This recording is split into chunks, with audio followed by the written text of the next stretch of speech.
Supreme court के आदेश के बाद भारतीय स्टेट बैंक यानी एसबीआई ने चुनाव आयोग को चुनावी बॉन्ड से जुड़ी जानकारी दे दी है। इसके बाद चुनाव आयोग की तरफ से भी इस जानकारी को पब्लिक डोमेन में साझा कर दिया गया है। जानकारी में यह बात निकलकर सामने आई कि करोड़ों रुपए के चुनावी बॉन्ड दान करने वाली कई कंपनियां ऐसी हैं जो केंद्रीय एजेंसियों के निशाने पर थी। राजनीतिक दलों को चंदा देने वाली शीर्ष 30 में से कई कंपनियां परिवर्तन निदेशालय यानी ईडी या फिर केंद्रीय जांच ब्यूरो यानी एसबीआई के निशाने पर थी या उनकी कार्रवाई का सामना कर रही थी। इस वीडियो में आपको ऐसी ही कुछ कंपनियों के बारे में जानकारी देते हैं। चुनावी बॉन्ड के जरिए राजनीतिक दलों को चंदा देने के मामले में future gaming and hotel services सबसे आगे रही। इस कंपनी ने 1368 करोड़ रुपए के बॉन्ड खरीदे हैं। इसके मालिक दक्षिण भारत के लॉटरी किंग सेंटियागो मार्टिन है। सेंटियागो मार्टिन के बड़े बेटे चार्ल्स जोज ने 2015 में बीजेपी ज्वाइन की थी। ईडी ने 2019 की शुरुआत में फ्यूचर गेमिंग के खिलाफ मनी लॉन्ड्रिंग के मामले में जांच शुरू की थी।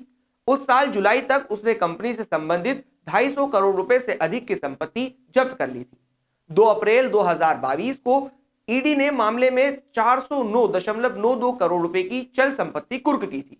इस कार्रवाई के 5 दिन बाद यानी 7 अप्रैल को फ्यूचर गेमिंग ने चुनावी बॉन्ड में 100 करोड़ रुपए खरीदे। इस लिस्ट में दूसरा नाम Megha engineering and infrastructure private limited का आता है।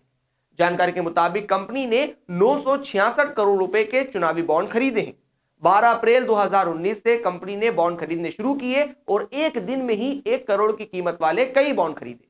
2019 में कंपनी पर आयकर विभाग ने छापा मारा था, जिसके बाद ईडी ने भी जांच शुरू की थी। इसके अगले ही साल कंपनी ने करीब 50 करोड़ रुपए के बॉन्ड खरीदे।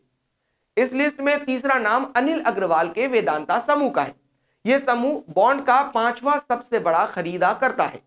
इसने 376 करोड़ रुपए के बॉन्ड खरीदे हैं। 2018 में ईडी ने दावा किया था कि उसके पास रिश्वत लेकर चीनी नागरिकों को वीजा देने के मामले में वेदांता समूह के खिलाफ सबूत है। इसके बाद 16 अप्रैल 2019 को समूह ने 39 करोड़ रुपए के बॉन्ड खरीदे। 2022 में भी ईडी ने मनी लॉन्ड्रिंग मामले में समूह के ठिकानों पर छापेमारी की थी। इसके अलावा हल्दिया इंजीनियरिंग लिमिटेड ने 377 करोड़ रुपए के चुनावी बॉन्ड खरीदे हैं। कंपनी पर साल 2020 में सीबीआई की कार्रवाई हुई थी। हैदराबाद स्थित यशोधरा सुपर स्पेशलिटी हॉस्पिटल की ओर से 162 करोड़ रुपए के चुनावी बॉन्ड खरीदे गए हैं। इस कंपनी पर साल 2020 में आयकर विभाग का छापा पड़ा था। इसके एक साल बाद यानी 2021 में कंपनी ने चुनावी बॉन्ड खरीदे हैं। कंपनी ने 10 करोड़ रुपए का प्रत्यक्ष चंदा भी भाजपा को दिया था। सीबीआई ने 2019 में जमीन आवंटित में अनियमितता मामलों में डीएलएफ कमर्शियल डेवलपर्स लिमिटेड पर कार्रवाई की थी। 2023 में भी ईडी ने कंपनी पर छापा मारा था। इसके बाद कंपनी ने 130 करोड़ रुपए के बॉन्ड खरीदे। जिंदल स्टील्स एंड पावर ने 123 करोड़ रुपए के बॉन्ड खरीदे हैं। ईडी ने अप्रैल 2022 में विदेशी मुद्रा उल्लंघन के संबंध में कंपनी और उसके प्रमोटर नवीन जिंदल के परिसरों पर छापा मारा था। 2018 में आयकर विभाग ने ऋत्विक प्रोजेक्ट प्राइवेट लिमिटेड पर छापा मारा था, जिसने 45 करोड़ रुपए के बॉन्ड खरीदे हैं। दिल्ली शराब घोटाले में फंसी अरबिंदो फार्मा ने भी 49 करोड़ रुपए के बॉन्ड खरीदे हैं। ईडी ने कंपनी के निदेशक पी शरत रेड्डी की नवंबर 2022 में गिरफ्तारी की थी।